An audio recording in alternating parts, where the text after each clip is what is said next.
Halo guys, assalamualaikum warahmatullahi wabarakatuh. Terima kasih yang udah stay lagi di channel Yatisam Official guys. Semoga langsung sehat, berkabar kalau untuk kita semuanya. Kayak Yatisam lagi ada di taman nih. Kayak Yatisam ini apa namanya, kalau sehari nggak ngobrol sama kalian itu ada yang hampa gitu ya.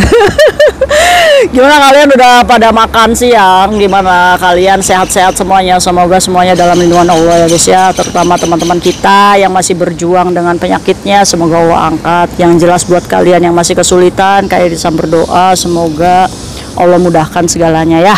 Buat kalian yang masih dizolimi majikan, semoga hati majikannya lembut, selembut sutra. Amin ya robbal alamin. Aduh, kayak Yatisam ini hari ini mau membahas satu kisah. Ini kisah silam ya guys ya, 12 tahun yang lalu. Ini adalah titipan amanah dari teman kita, salah satu pekerja migran yang akhir-akhir ini dimimpikan oleh seorang bayi laki-laki yang pada waktu itu dia menolong proses persalinannya di toilet majikannya guys. Mungkin Kak Yatisam disclaimer dulu ya guys ya, barangkali mbaknya ini mendengar ya, ini nggak ada tujuan untuk menghujat atau membuka aib. Bahkan Kak Yatisam ini akan take down ini video kalau mbaknya ini sudah menghubungi Kak Yatisam dan bisa bertemu bersilaturahim ya guys ya. Karena tujuan video ini hanya untuk apa namanya, mencari mbaknya ini di mana. Karena pekerja migran ini kita sebut aja Mbak Tata ya guys ya. Jadi Mbak Tata ini apa namanya, pengen sekali ketemu sama anak laki-laki ini ya. Mungkin kalaupun masih hidup itu sudah umurnya ya sekitar 12 tahunan ya guys ya. Yuk gimana sih kisahnya, semoga ini juga bisa menjadikan pembelajaran untuk kita bersama ya guys ya.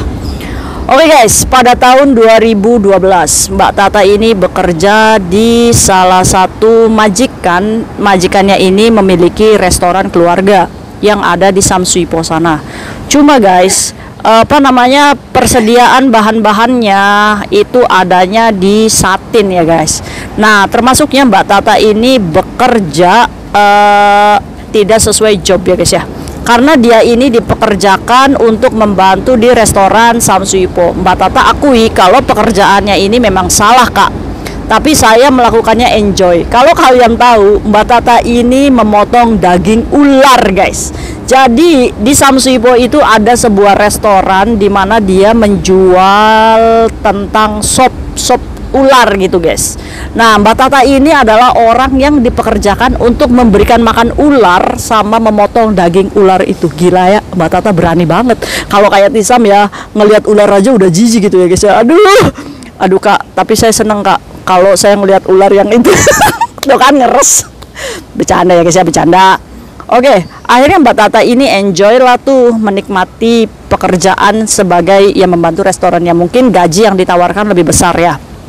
Nah, kayak saya mau kasih tahu aja, pekerjaan ini nggak boleh ya guys ya, dilarang ya guys ya. Kalau kalian ketahuan ya di penjara, oke? Jadi bekerja sesuai job aja. Kalau misalkan posisinya majikan itu memberikan job yang tidak benar, langsung laporan ke imigrasi ya guys ya. Jangan lebih dari 1 bulan. Karena kalau kalian bekerja tidak sesuai job berbulan-bulan, itu imigrasi mempercayai bahwa kalian juga menyepakati ya guys ya. Alias kalian nerima-nerima aja gitu. Jadi laporan kalian itu moyung.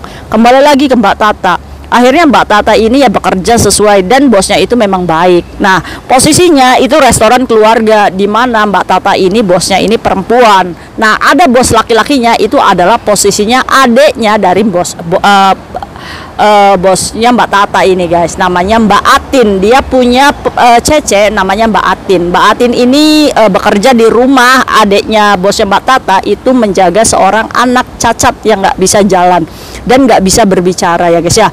Nah, sehari-harinya Mbak Atin ini bekerja untuk menjaga anak yang cacat itu ya guys ya. Dan kebetulan istri dari majikan singsangnya itu bekerja. Jadi setiap harinya di rumah itu hanya menjaga anak yang cacat itu ya guys ya.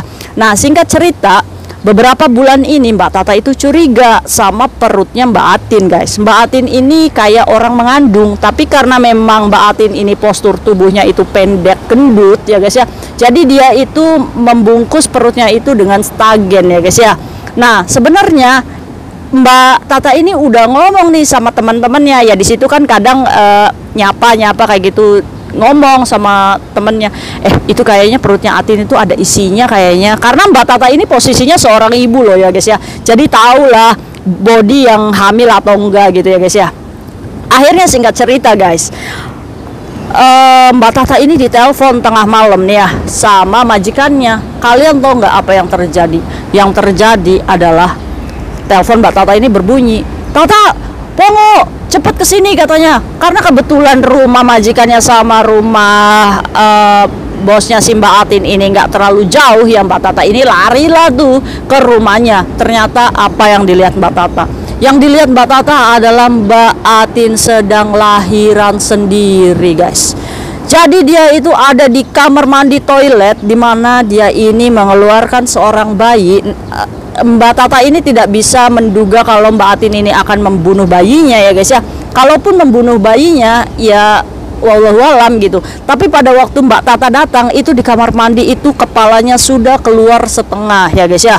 Jadi akhirnya Mbak Tata ini nariklah tuh si bayi guys, karena memang Mbak Atin sendiri ya pada waktu itu Mbak Tata nggak mikirin ibunya nih, yang dipikirin adalah gimana nih anaknya biar selamat ya guys ya. Akhirnya ditariklah tuh sama Mbak Tata guys, keluar itu bayi. Dan ari-arinya itu keluar juga guys. Dan pas banget tuh guys, ambulan itu datang. Jadi pas Mbak hujan guys, ya nggak apa-apa lah nanggung ya guys ya. Jadi pas Mbak Tata ini udah keluarin ari-arinya dan ambulan datang, ya udah langsung dibawa tuh. Mbak Tata masuk ke kamarnya, ternyata di kamarnya itu kan ada tumpukan baju di mana di situ banyak darah. Ternyata Mbak Atin ini memang sudah udah mau lahiran ini dari kamar, terus dia menuju kamar mandi ya guys ya. Kak Isam pindah dulu ya guys ya, hujannya gede nih. Oh guys, hujan tapi nggak apa-apa, Kak Isam lanjutin di sini ya guys ya. Nah, setelah Mbak Tata itu narik itu ari-arinya, terus di kamar itu Mbak Tata ngeliat tumpukan baju ya guys ya, yang di situ banyak darah. Mbak Tata ini berpikir, oh kayaknya Mbak Atin ini memang lahiran di kamar. Cuma dia karena nggak sanggup, jadi dia itu datang ke kamar mandi. Nah, pas banget tuh Mbak Atin itu kan langsung dibawa ke ambulan. Nah, ambulan itu datang membawa kursi guys ya. Mbak Atin ini langsung didudukan di kursinya sama bayinya Mbak Tata ini. Mbak, pegang Mbak, pegang. Sampai Mbak Tata itu masih kebayang guys tentang wajah dari bayi tersebut. Nah, Mbak Tata ini setelah kejadian tersebut, Mbak Tata ini disuruh majikannya untuk memberikan setiap hari sup ya guys ya. Majikannya itu ngerawat guys. Ya mau nggak mau Mbak Tata ini membantu ya guys ya, membersihkan kotoran yang ada di rumah dari bosnya si Mbak Atin ini, bercampur pup ya guys ya. Ya kalian kalau lahiran kan pasti ada nya ya guys ya. Mbak Tata ini ikhlas ridho untuk membantu Mbak Atin karena memang Mbak Tata ini merasa bayi itu ya nggak bersalah gitu ya guys ya. Nah, singkat cerita udah seminggu Mbak Tata ini jenguk si Mbak Atin di rumah sakit, ngurusin dia. Nah, terus Mbak Tata ini ibunya sakit dan akhirnya pulang guys ke Indonesia. 7 tahun berjalan, Mbak Tata ini datang lagi ke Hong Kong ya guys ya. Tiba-tiba akhir-akhir ini Mbak Tata ini bermimpi. Mbak Tata ini bermimpi seorang bayi guys. Dan itu membuat hati Mbak Tata ini sesak guys, sesak nafas. Maka dari itu Mbak Tata ini berharap semoga Mbak Atin bisa diketahui di mana keberadaannya ya guys ya. Nah, pelajarannya apa? Pelajarannya bahwa kita ya guys ya, hidup di negara orang dengan membawa kandungan seperti itu harusnya dipikirkan ya guys ya. Ini nggak tahu nih ayah dari bayi Mbak Atin ini siapa ya guys ya, tapi kan sangat menyusahkan sekali ya guys ya. Untuk itu kayak sama warning kepada kalian, kalau kalian hamil ya, ada lembaga yang melindungi kalian gitu ya guys ya, seperti Pathfinder gitu ya.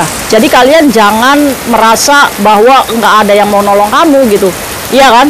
Kalau nggak, kamu jujur aja sama majikan, bos saya hamil. Nggak apa-apa, karena apa? Karena dalam kehamilan kamu, bos kamu itu nggak bisa memecat kamu guys, atau menginterminate kamu. Setidaknya kamu nih udah tahu nih usia kehamilan kamu ini berapa, apalagi mau lahiran gitu. Jadi kalian harus ngomong, berani jujur sama bos, bos saya hamil, kayaknya saya mau lahiran gitu ya guys ya. Jangan sampai kejadiannya kayak Mbak Atin ini ya guys ya, menyiksa diri, sakit. Mending ya Allah, untung aja ini masih selamat ya keduanya ya guys ya. Kalau nauzubillah min dzalik ya guys ya, kita banyak merepotkan majikan kita ya guys ya. Untuk itu berkata jujur itu memang susah, sakit ya guys ya. Tapi ya mau nggak mau kalian harus berani atas perbuatan yang kalian lakukan ya guys ya. Ini contoh nih, kalau misalkan kalian hamil, tahu hamil, kamu minta perlindungan sama Pathfinder ya. Karena kamu buruh migran, kalau hamil itu tetap dilindungi walaupun kegiatan kalian itu salah ya guys ya. Kalian sama itu nggak menghimbau untuk aborsi. Semoga kalian bisa mendapatkan solusi di mana Pathfinder itu melindungi kalian yang mungkin hari ini nih, saat ini kalian lagi dinyatakan hamil positif ya guys ya.